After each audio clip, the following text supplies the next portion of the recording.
With so many podcasts out there, shows can get lost in the shuffle.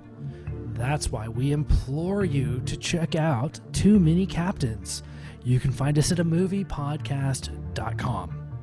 5 unique takes on Hollywood movies and culture. Find us on Twitter at It's a Film Podcast. Check our intellectual deep dives into theatrical films.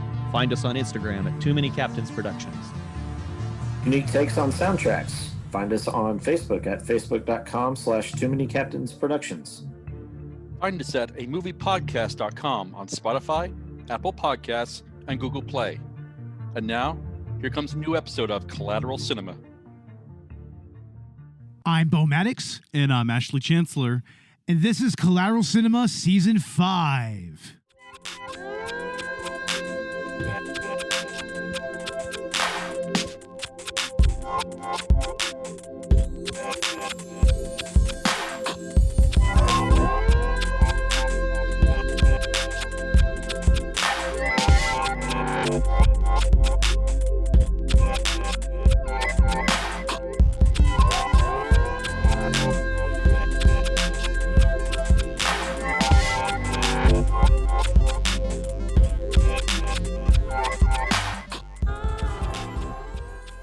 Welcome to Season 5 of Collateral Cinema, the only movie podcast that matters, where we focus on good movies, bad movies, and everything else in between in the world of cinema. We're podcasting straight from somewhere in South Texas, and yes, my friends, we are a 420-friendly podcast. So whatever you have, be it dabs, blunts, bongs, or joints, smoke it if you've got it.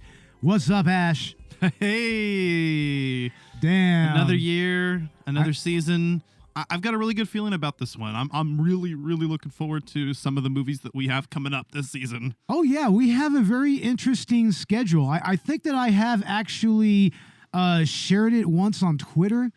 Yeah. And we are actually going over quite a few different movies. I mean, let me bring it up here real quick on my phone here, which is being an absolute asshole. No, here it is. And keep in mind, I mean, in particular, I mean, the order of the movies and even to some extent what movies we talk about is subject to change at some point. Oh, yeah. But, I mean, if there is any sort of change, then obviously we'll communicate that. Yeah, we'll be sure to communicate that on Instagram and on Twitter and whenever we record as well. I mean, we'll be sure to include that information.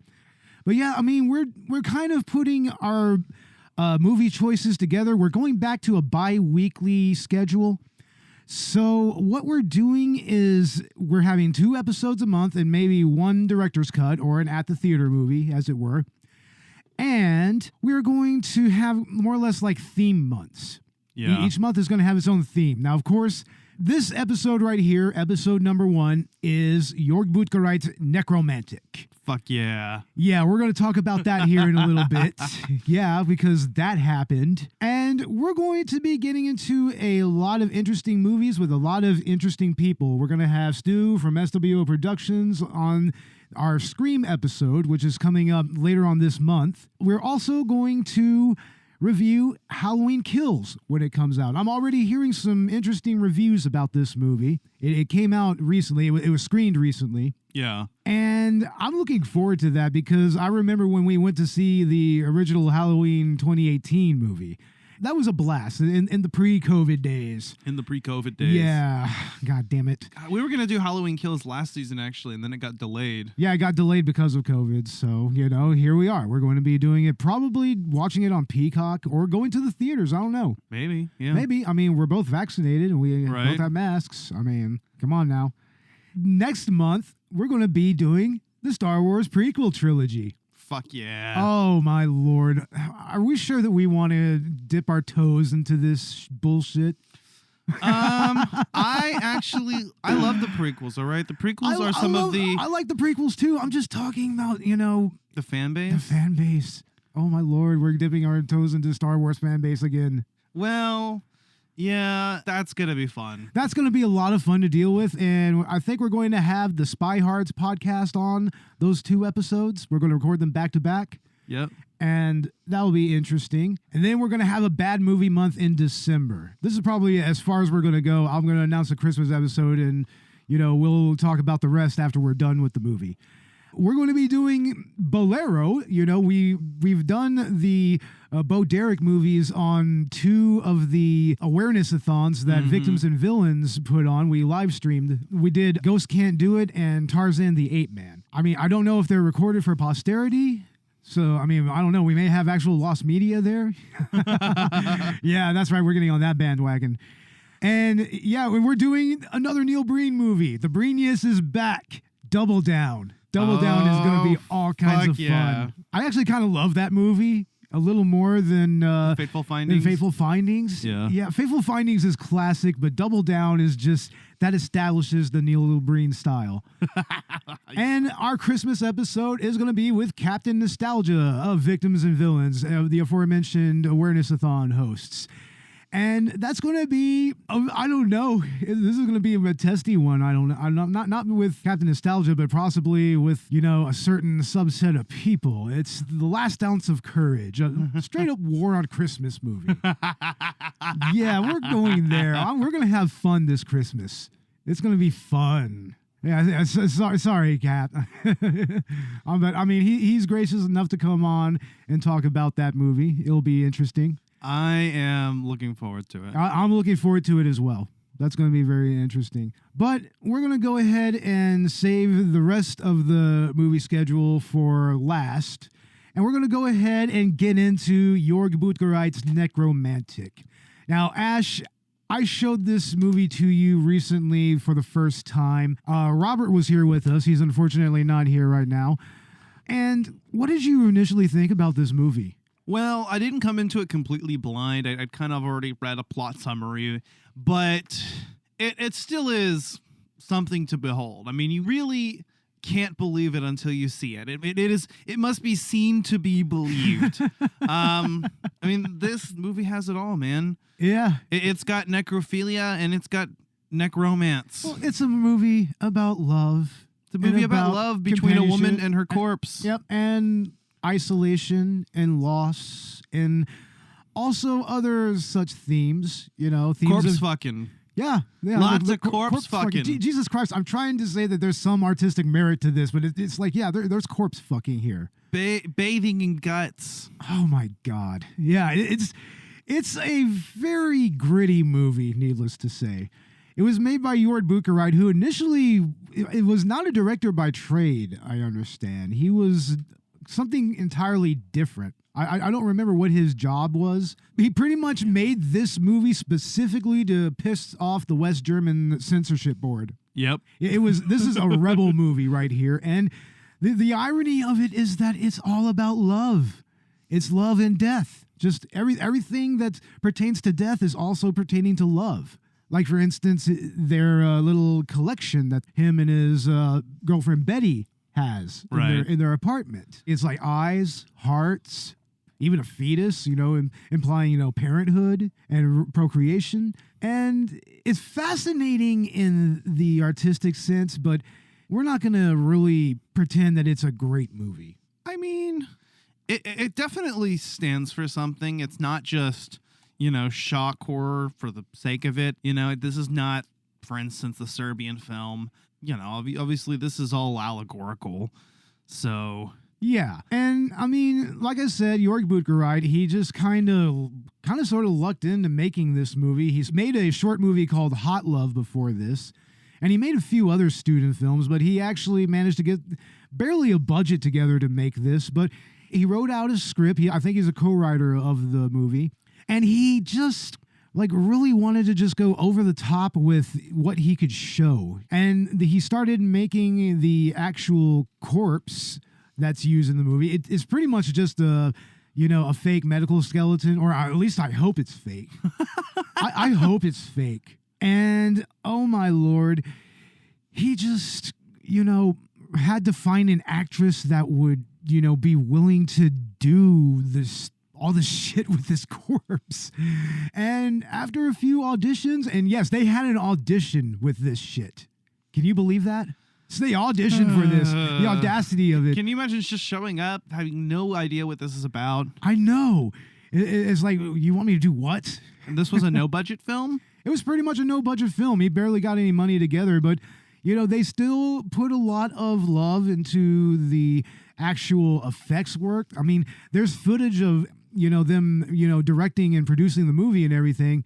And, they're having a blast whenever they're doing like all the effects work, like anything like requiring blood or, like any type of fake beheading effects or whatever. I mean, they look like they're having a blast when they're doing it. Although, from what I understand, Dr. Lorenz and Beatrice M., they didn't particularly like each other during the production of this movie. I heard that. Yeah, they really, really kind of went after each other a little bit. And it just really actually kind of elevates their chemistry together on screen in a way, because eventually Jörg and the other producers, they got together and they said, like, look, you guys can't keep doing this. You got to patch this up. We got to make this movie. And they patched it up, and, they gave very passionate performances, needless to say. Definitely. And apparently Dr. Lorenz also did most of the music in this movie. And I think Jörg Buttgereit, though, I think that he did the main love theme for NEKRomantik, which I don't know if anybody has ever heard this song. It's so amazing because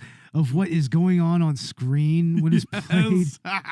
But there's footage of the NEKRomantik premiere where Jörg is actually playing the theme on a piano for the crowd and everything, which honestly, it looked like a really, really fun premiere. It really did. I'd imagine so. But yeah, I mean, there were aspects of the NEKRomantik shooting that was, a little rough, but it also looked like there were moments where they were just having a blast doing it, Just so much fun going on, and even some camaraderie there. I imagine so, with the transgressive subject matter, and just, I don't know, maybe even the thought of like, what am I doing with my career here? But like, sort of, it just kind of binds them together. I don't know. Yeah, I mean, Jörg pretty much really went all in on his explorations of death and everything. Like, his next movie after this was Der Todesking, or The Death King. And that's basically like 7 vignettes related to death. And it's all tied together by this really interesting special effect where a corpse is just kind of decomposing in high speed and everything. And it's an interesting movie. I absolutely implore people to actually watch that movie. It's an interesting, it's even more artistic than NEKRomantik. Yeah. Yeah. Okay. Yeah, but I mean, the production history of this movie is just that. Looked like a lot of fun, and it almost kind of had a little Evil Dead vibe to it, just a bunch of friends getting together and make a movie. But I mean, yeah, like I said, the cast, Dr. Lorenz, he plays Rob, pretty much the main character. Like, he's actually very interesting in this role. Yeah, it's really hard to get a read completely on him for a lot of the film, but overall, I got the impression that a lot of what he's doing is basically for Betty, and it's the lengths that he's willing to go for her more so than his actual interest in this stuff. But then she leaves him behind, and he's stuck with this, and he doesn't know what else to do with it. But finally, there is that ending scene, Yeah, that ending scene, which we will get to here pretty soon. But I mean, and also, like we said, Beatrice M., very, very brave actress. I mean, she just went into this. Who else were they going to find to do this with a fake corpse and somebody who they despise? I don't imagine a lot of people would be willing to. I wouldn't imagine so. And I mean, the love scene itself is just so brilliant. That's probably the best part of the movie. It's the funniest part of the movie. I mean, this is really a black comedy in many ways. And you're playing this like lighthearted love beat in the background, and they're literally fucking a corpse, and they cut a piece of PVC pipe and they stick it in the corpse and she rides it. I mean, and it's just like, oh wow, we're gonna have to put a trigger warning at the beginning of this. God damn it. Yeah, this is really, really crazy subject matter, people. And it's gushy. It's gushy. It's so gushy. It's so wet. That's one thing I got to give props to them for, is the practical effects here. Not only with, the corpse that they made, but also early on in the film. I mean, if you look closely, you can see what they're doing, but it still looks really convincing. And it's where, after the car accident where the woman's bisected.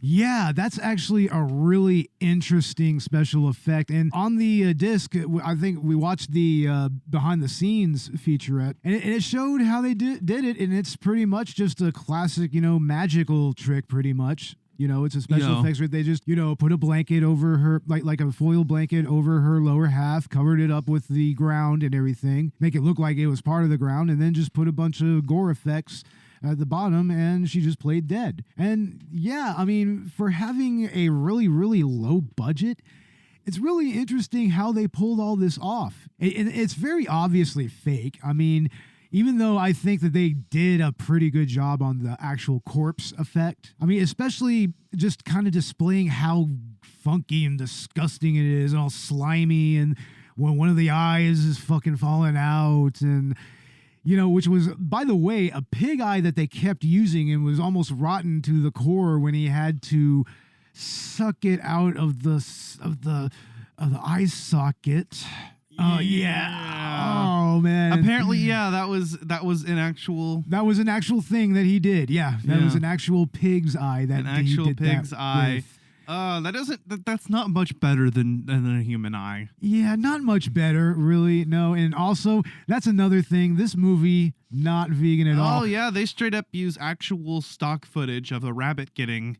Yeah, that's the more unsettling part of the movie. It was unsettling for me before I went vegan, but now that I've been vegan for about like 4 or 5 years, it doesn't get any better. It really doesn't. Like, another example is like any of the cannibal movies, like especially Cannibal Holocaust. Yeah. I'll still have it and I'll still watch it for its historic value.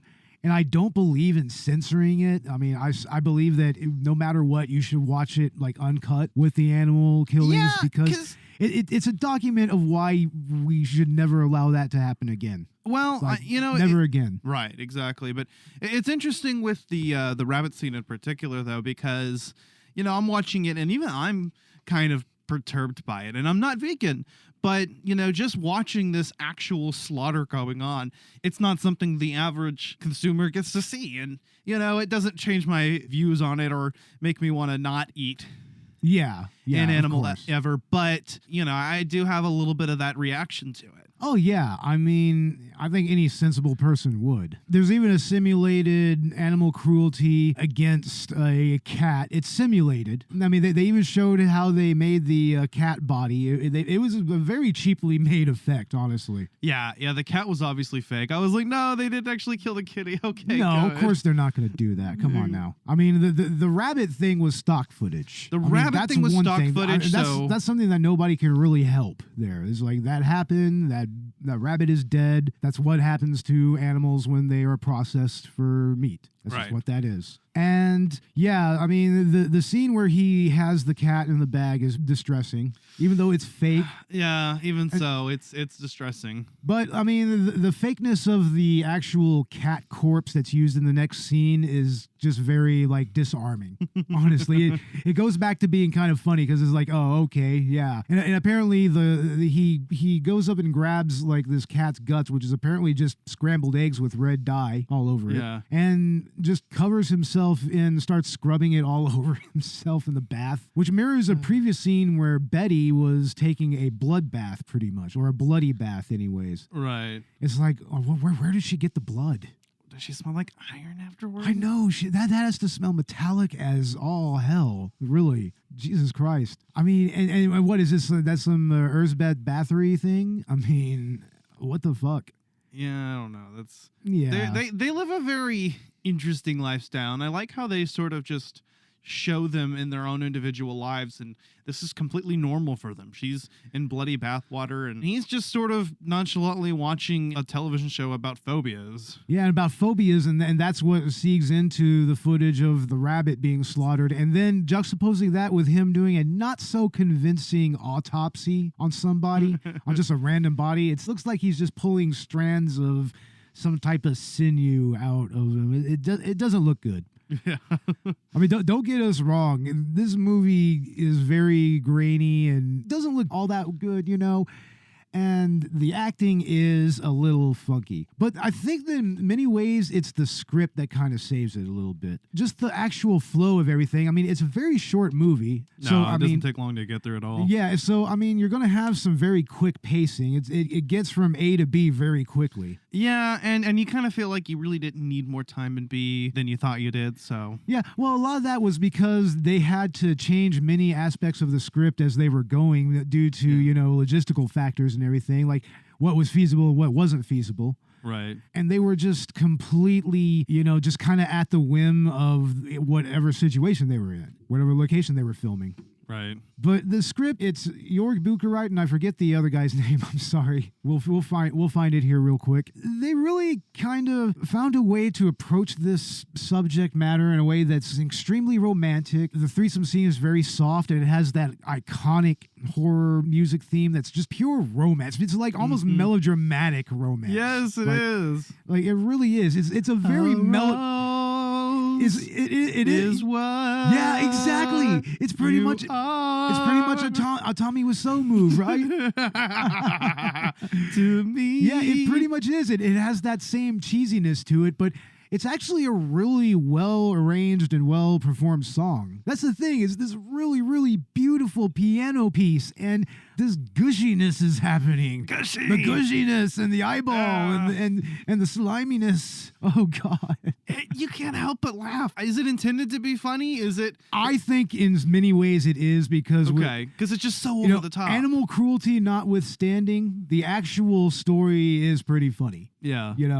I mean, yeah, the animal scenes are pretty much like the hardest scenes to get through in many sense. And the rabbit scene does come back later on in the movie at the end of the movie. And that is the scene that is also incredibly iconic about this movie, other than the threesome, is the ending where after he has murdered 2 people, sleeping with one of them after death, he goes out to a field, he frolics like a goddamn lunatic, and then he goes back home, chooses a knife, lays on his bed, whips out his penis, and just proceeds to stab him while the NEKRomantik official theme is playing, the love theme. Oh, fuck. He's getting that death nut. Yeah. Oh, yeah. He ejaculates first regular semen and then straight up blood, like Antichrist style. And they're playing the rabbit scene in reverse. Yeah, so it's kind of like he's unraveling all that trauma, and it's kind of going in reverse as he is slowly dying. It just keeps going back and back and back. In a way, in a sense, it's reversing his trauma and allowing him to come to a complete understanding of himself. And if you think about it, it's the real logical progression, right? Yeah. There's corpse fucking, and then there's ejaculation, masturbation. Wait, hold on. Ejaculation, suicide. Oh my Lord. I don't know what I'm trying to say. I don't know. Yeah, it's a very confusing scene, but a very notably elaborate and very well balanced scene, I think.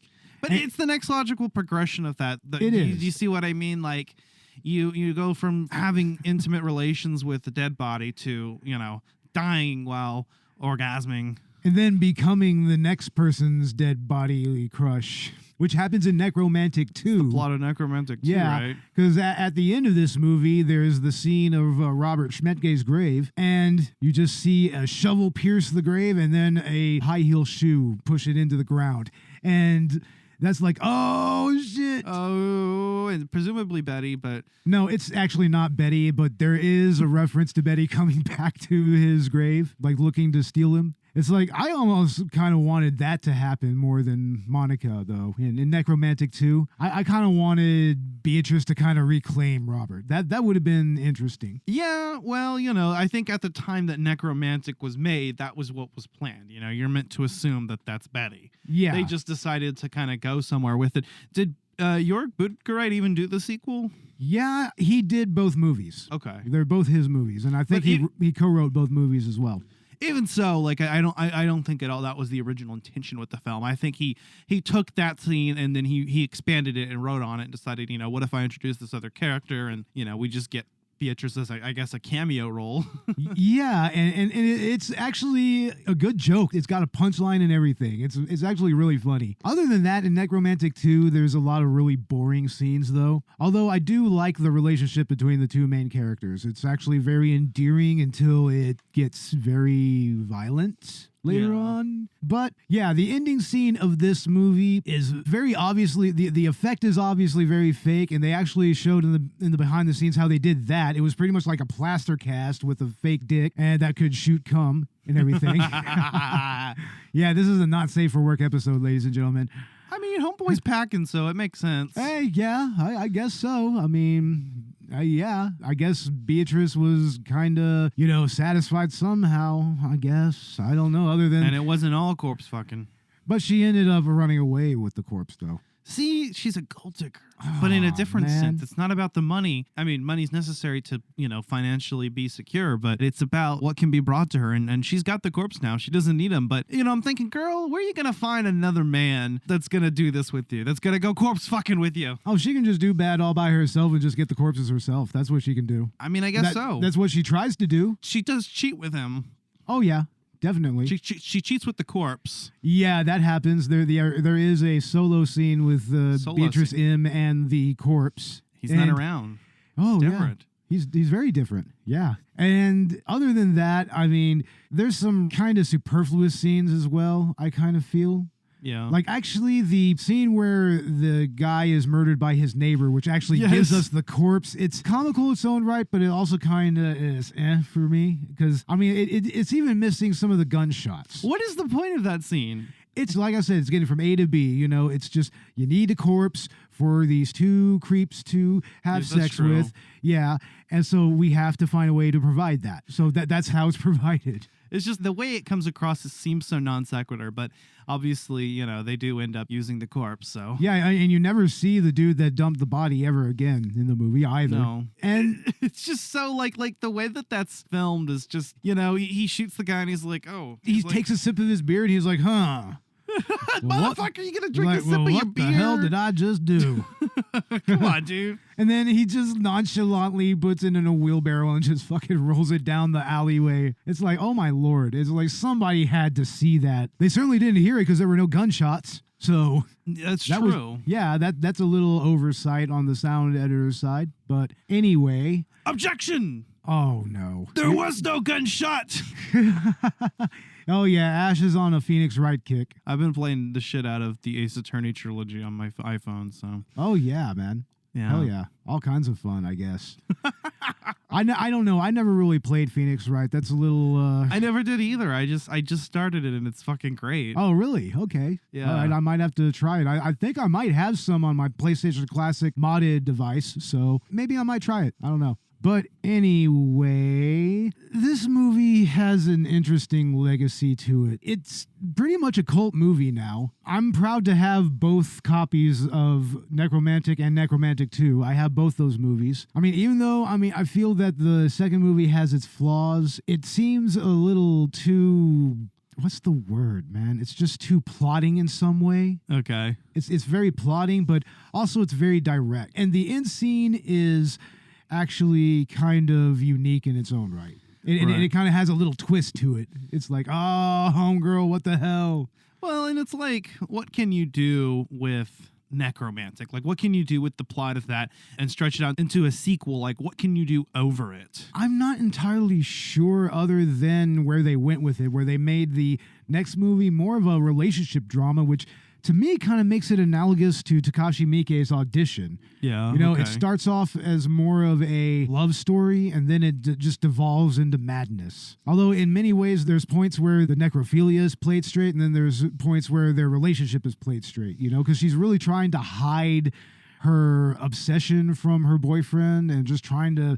She's trying to choose between living a normal life and, living as a necrophile. And then there was a comic book that was afterward that we just found out about. Yeah, it's pretty much as close as a third sequel as we're ever going to get to NEKRomantik to make it a trilogy. And oh my lord. So convoluted. That was such a convoluted movie for something that started off so simple. I mean, that is kind of the good thing about the script of the first NEKRomantik is that it's a very simple movie to get into. It's actually downright accessible, dare I say. At least for disturbing movies, Yeah. if you want to introduce somebody to disturbing movies, this could be a gateway movie because it's just so silly in so many ways. It's silly, and it deals with just a disturbing subject matter in general, but that's it. I mean, it's the taboo of it. But it does it in a way that's very lovingly done and actually shows it's not a healthy relationship, but it's a relationship. I mean, yeah. Yeah, needless to say. Well, corpses can't consent, Bo. No, they can't. So, Nope. not cool, not approved. Not cool, man. Necrophilia, Canceled. not approved by Collateral Cinema. It's canceled. It's canceled. We canceled NEKRomantik. It's canceled Canceled. for glorifying corpse fucking. And animal abuse.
But, You have to add that in there. but anyway.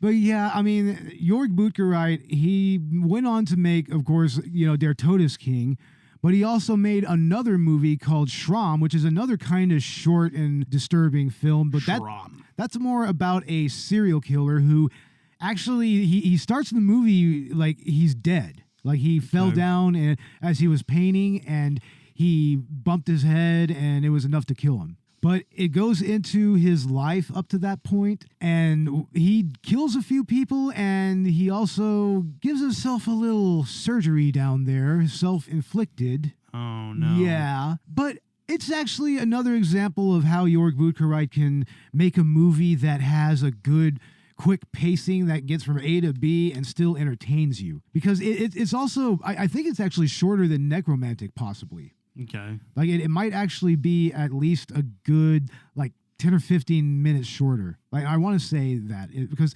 NEKRomantik is barely 70 minutes. Right. Like you could blow through that easily. I think that there's literally Nightmare on Elm Street movies that are actually longer than that. Oh, Bo, look what it is. Oh, it's Earthlings. Oh no, I have that movie. I know. Oh, damn it.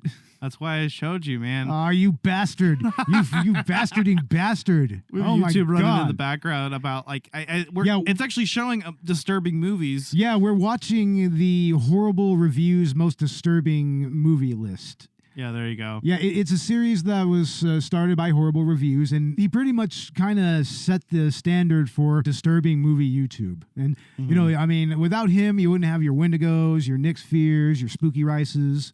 Okay. You really wouldn't have people like that. But, yeah, in his breakdown of NEKRomantik, Spooky Rice, that's actually the most entertaining out of all of them. I mean, he's just like, oh, this is messed up. He's just, this shit's messed up this entire time. Yeah. And his reaction to it is actually kind of classic. So I actually highly recommend that. Yeah, that was great. Yeah, it was great. But there's a lot of different interpretations about some of the scenes in this movie overall. Okay. One of the theories is that it's mostly a representation of German culture, period, and German history. This is what it's meant to allegorize. Yeah, the theory states that it's meant to be an allegory about Germany's years between World War I and World War II. And it also has themes of sheer apathy from the masses, you know, to such like to suffering, like a complete indifference to suffering and to violence. Because there's a scene in this movie where Rob goes to a movie theater, buys a beer and a ticket, which is awesome. I mean, you can get a beer and just sit there in the theater and drink it, which I think you can do in many places now, like at Alamo Draft House and whatnot. But, Oh, yeah. I love going to the Draft House and having a beer. Yo, yeah, definitely. Having a beer in a movie. Beer and a movie. Hey, hell yeah. Good combo. Or an old-fashioned. Yeah. But not old-fashioned. Oh, not that movie. Not that one. Oh, God, no. Screw that movie. Old-fashioned. God damn it. God damn it. Yeah, I'm looking at that shit right now, and it is just bullshit. I can't believe I have it in my collection. It's almost the same bane of my existence as Master of Disguise is by this point. It is that bad. But yeah, I mean, the dream sequences are very interesting. They have some symbolism there. I mean, just kind of more of this melding of decay and flesh with very loving romantic experiences, you know, like he has that dream where he pulls himself out of that body bag and he's half decayed and he starts frolicking with this woman who brings him a severed head in a box.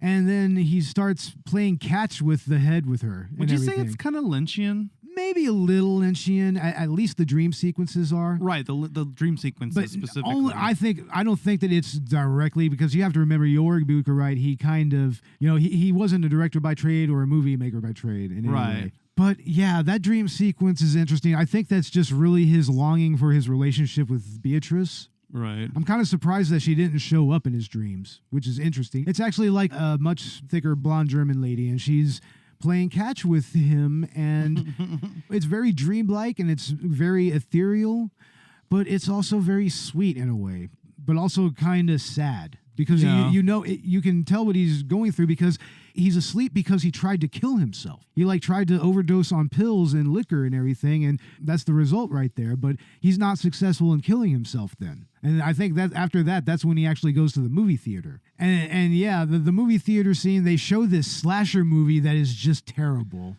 Oh my Lord. Yeah, and the audience is just completely apathetic to it. They've become so desensitized to the subject matter that... Yeah, and that's kind of going into another theory about it, which is the main theory that we spoke of earlier, and that's the idea that it's really a commentary on censorship of the Western German government. And that scene right there, it's just kind of emblematic of that. You know, it's emblematic of more of just a straight up apathy towards, you know, everything that Germany had done at that point. Right. As far as, you know, censoring their media and everything. Because the German censorship board was really, really rigid at that point, especially in the 80s. This came out in the late 80s. It was originally in 1987, came out in 1988. Maybe that was around the time the video nasties was starting to become a thing, or they already were a thing. Right. And this movie is definitely one of the video nasties, I believe. Because, yeah, like hell, they were going to allow that. They mentioned video nasties, actually, so that was already a concept, because they're mentioned in movie. Yeah, on the television program, talk about the phobias and everything. Yeah, but that slasher movie, I mean, I don't know if there's any real inherent meaning there other than just total fluff that everybody is just completely bored with anyway, so it's like, what's the point of censoring it, you know? Right. What's the point of even taking anything out of it? Nobody cares. That's really the point there. And it's almost like a little meta-commentary on NEKRomantik itself. You know, you could almost think that that's just kind of how the German public reacted to NEKRomantik. As a whole, they're just like either or meh. But I mean, as far as other types of symbolism, I mean, maybe there's something there after what happens after the love scene where they just immediately see a big old slab of disgusting steak and they're cooking it and then they sit down and eat it. And it's like, wow, that's such a mood whiplash, you know, because now they're just very happy and they're sitting there and they're eating their meat. And the corpse is Bastards. Just dripping. And you know, the blood is dripping off of it onto the floor, and they keep alternating between the shot of the corpse and, you know, the shot of them just living their everyday life. Yeah, it's like normalcy versus degeneracy. Yeah. In many ways. I love the way that those shots are juxtaposed. And also the fact that they have the corpse suspended up on the wall next to a porn layout. Yeah, kiddies. Back in the day, you had to buy your porn in a magazine and you had to take it home. There was none of the Pornhubs or the Brazzers or anything like that. Damn, that sounds like a lot of work. It really was. And a magazine's just not the same as a video. No, of course not. It never was. Well, there always was video. There was videos. That's pretty though. much why the internet exists. Is just porn videos. That's pretty much why it's there. Mm-hmm. And degeneracy and the dismantling of democracy and whatnot. But anyway, Ash, what are your final thoughts on this movie? I think that we can go ahead and see into that because we still have to discuss the other half of our season after this. Yeah. Well, NEKRomantik is, again, it is definitely the movie that needs to be seen to be believed. It's transgressive to just the extreme, but at the same time, I don't think this is one of those movies that I'm just like, that most people can't watch because it's almost played for laughs. It's done in such an over-the-top way that, like you said, I mean, it is a perfect introductory film for anyone that's, trying to get into the more disturbing side of cinema. In that respect, I think that it's much lighter, and this can appeal to a much wider audience. Yeah, like we said, animal abuse aside. Animal abuse aside. That's unfortunate. I mean, like I said, that's stock footage. What can you do about that? Right. The making of the film didn't contribute to that. So, yeah. But yeah, I mean, it's hard to say what you really feel about NEKRomantik. Because it's a movie that really elicits a certain type of response from you, both emotionally and psychologically in many ways. Because, I mean, you just have this assault of the senses, like especially like the way that the love scene is shown. They did kind of have to obscure it a little bit with a lot of shaky camera work, which was very disorienting, but also added to the romantic nature of the scene. But, I mean, my final thoughts on this movie, I don't even really know how to feel about it anymore. I mean, it gets funnier every time I see it. Once again, animal abuse notwithstanding. And even so, I've seen it so many times right now. I might be just that kind of jaded. It's just, and I'm not trying to be like an edgelord or anything. It's just not that fucked up to me. It's just more hilarious in many ways. Yeah. And the only unsettling part is the rabbit scene and all of that. But, I mean, the ending scene is great, I mean, that is kind of the money shot, needless to say. And I do like Jörg Buttgereit's heart. And I like what he put into this movie because... yeah, like we said before, we were watching the behind-the-scenes featurette, and other than, what was happening with Beatrice and Daktari, it looked like a lot of fun. It really did. It looked like these were a bunch of friends that got together and had fun making a fucking crazy, gushy movie. Crazy-ass film. Yeah, and just going all out with it and just sitting there middle finger to the German censorship board, and also, even trying to seemingly add some allegorical elements to it. I mean, this movie was made with love. And I think that's why I'm okay. It was made with love. All the corpse fucking. All the love and all the corpse fucking and, yeah. But, yeah, it's something that I can still go back to. I can show it to people and maybe even just get a laugh off of showing it. It's a good, response movie if you want to get a response out of somebody. Like a party favor. It's a party movie in some senses, even.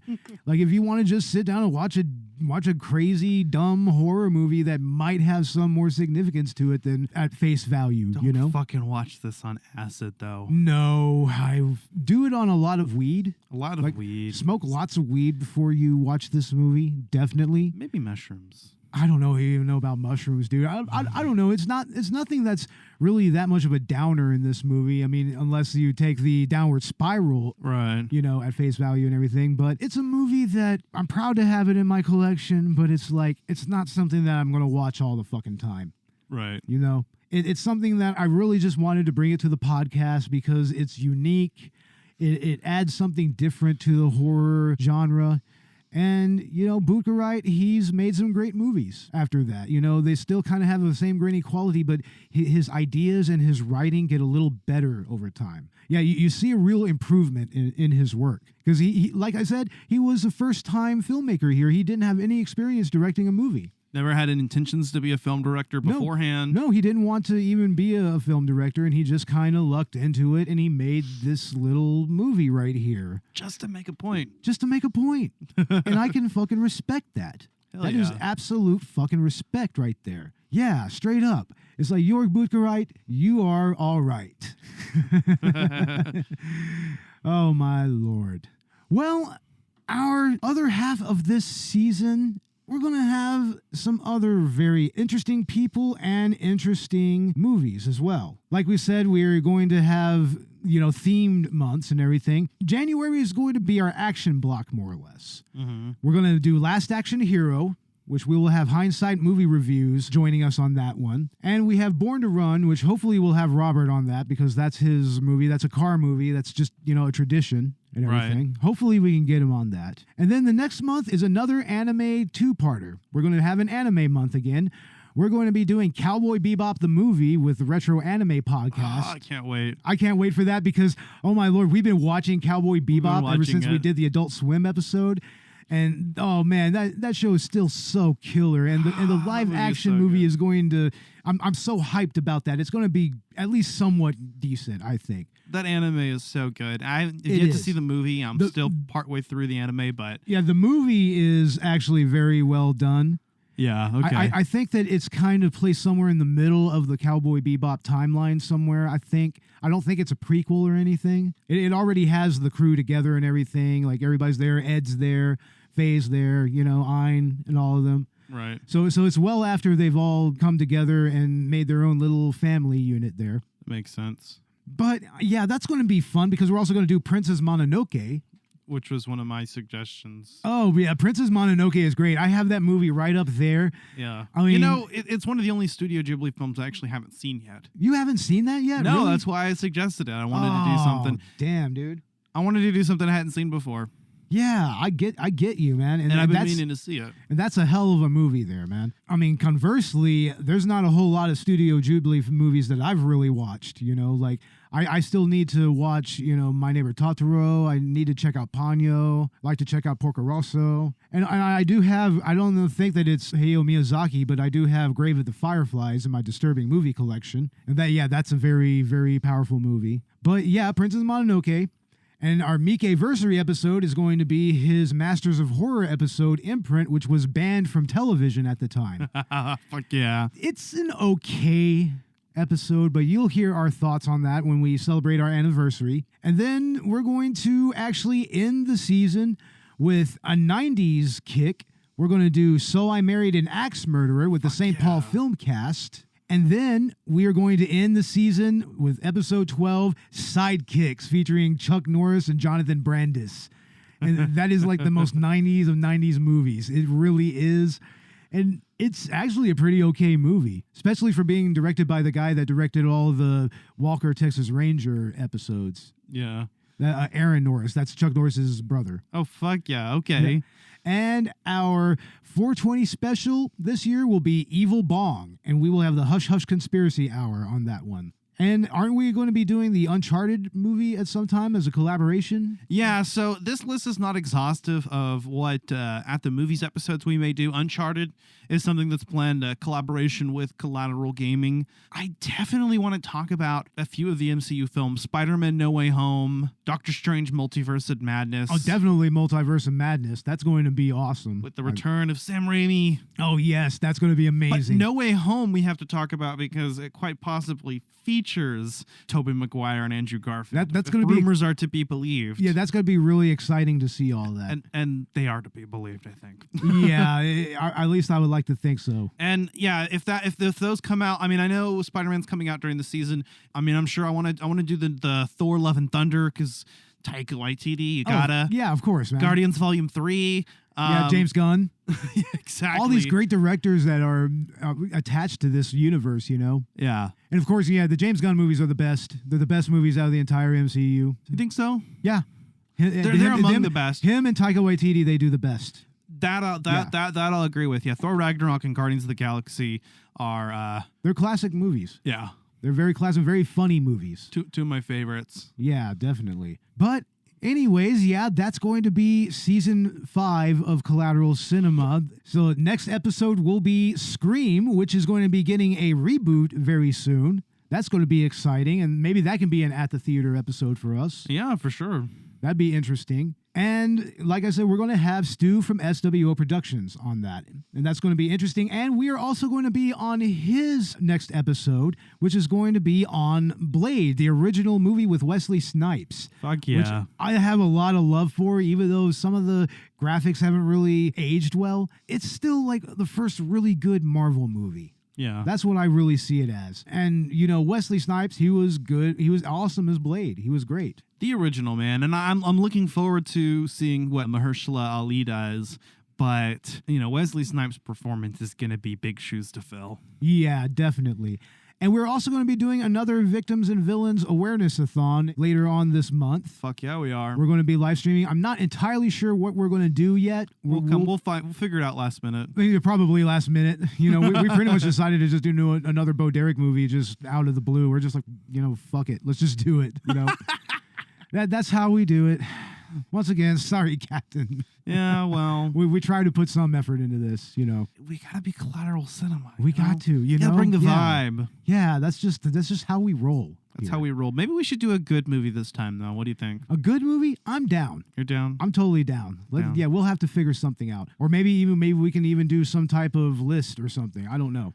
Or could do Breen. Do a Breen movie? Could do a Breen movie. What Breen movie should we do? We're already doing Double Down. Oh. So what's left? Twisted Pair. Twisted Pair? Let's find Twisted Pair. Let's do it. Yeah, all right. Okay, yeah. Honestly, tell us what you think. Should we do Twisted Pair by Neil Breen on the Awareness-a-thon? Should we do Cool Cat? Should we do Cool Cat? Oh, no. Oh, you're going to bring Daddy Derek on us, man. Daddy Derek, yes! Daddy Derek. Oh, Daddy Derek. Oh, Lord. Honestly, I would be interested in doing that, but let's save that for the main podcast. Because that's going to be a fun episode. That will be hilarious. But anyway, we're going to go ahead and start wrapping things up here. Ash, what's going on with Collateral Gaming? Woo-wee! Well, as I'm actively working on the finale 2-part episode on Heavy Rain and Beyond Two Souls, but actually in the reverse order, after that, we are starting up season 4 of Collateral Gaming. This month, we are going to be, first of all, discussing Metroid Dread. I'm really excited to talk about that. That's something, you know, it's the first new 2D Metroid game in 19 years. I'm a huge Metroid fan. I mean, for me, that's right behind Zelda, which is my favorite. So that's going to be fun. And we've also got our Halloween special coming out on Outlast. And then after which we will wrap up our discussion of Metroid Dread. I actually would like to be on the Outlast episode. Yeah, all right. Yeah, I mean, I've at least seen enough gameplay of it to kind of get what it's about and everything. So, yeah, I'd like to be on that episode. That'd be interesting. All right. Just as a special guest, not a collaboration. Right. I'm a special guest. But yeah, Collateral Cinema can be found on Patreon. We have $1 tiers and we have $5 tiers. I mean, give however much you wish, honestly. Yeah. Like, we don't care. We just want patrons. Either way, you'll get the benefit of our exclusive full-length movie commentaries. Yeah, we're going to do exclusive ones that you can't find anywhere else. I mean, we do free movie commentaries every now and again on the Collateral Cinema Director's Cut, which is fun, and we might have to do one here pretty soon. But yeah, that's going to be more specifically focused, I think, on the low-budget cinema. Whereas, you know, on the Patreon, we may do movies that we're talking about. We may do completely other things. Yeah. So it's a lot of fun just to hear us ramble along to, wait, what the fuck? Is this fucking Caligula? That's Caligula, exactly. I have that movie right here. Oh, yeah. Motherfucking Caligula, bitch. Caligula, bitch. Well, you know, we're discussing disturbing movies, you know, that's the YouTube videos. Yeah. That are playing, so that makes sense. Yep, fucking Caligula with old Malcolm McDowell and everything, and Peter O'Toole and Helen Mirren. Helen fucking Mirren and all the Penthouse pets. So many Penthouse pets.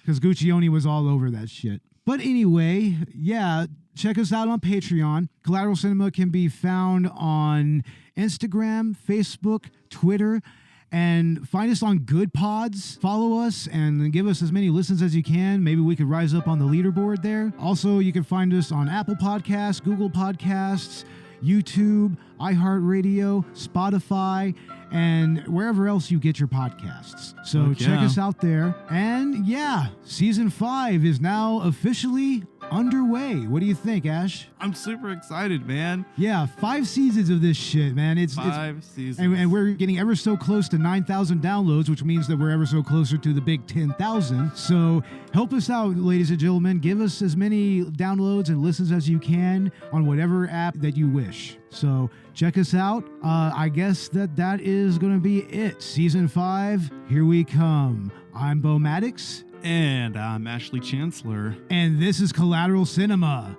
Season 5. Fuck yeah, Season 5. Fuck yeah, Season 5. Fuck yeah, Sparkle, Sparkle, Sparkle. Fuck yeah, Sparkle, Sparkle, Sparkle. I was thinking the same thing, you son of a bitch. God damn it. Laters, everyone.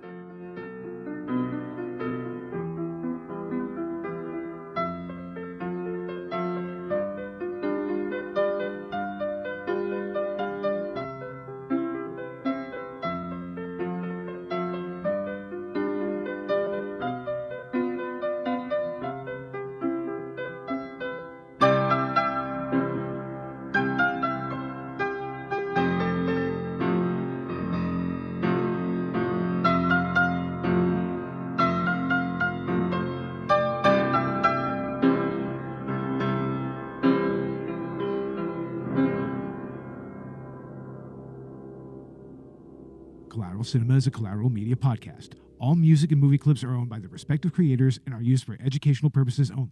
Please don't sue us. We're poor.